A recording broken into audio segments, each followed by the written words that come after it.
In this video, I'm going to show you how to rename your conversations in Microsoft Copilot.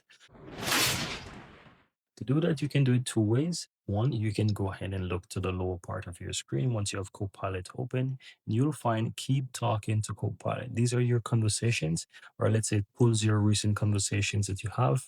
I'm not sure exactly how much it will pull, but right now I have three and I had more before, and you'll basically see a bunch of them appear here.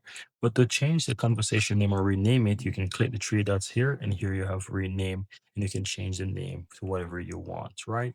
And so once you type it in, just go ahead and click on enter on your keyboard and it's going to change it for you. Another way how to do that is to easily go ahead and click the expand the sidebar on the upper left. And here you'll find conversation as well. And so you want to go ahead and you can easily change conversations from here as well. To do that, click three dots and here you have rename conversation and you can call it whatever you want right here as well. And that's it. So you can always go ahead and rename your conversations. Again, you click enter once you do it, and it's going to rename the conversation. And that's it.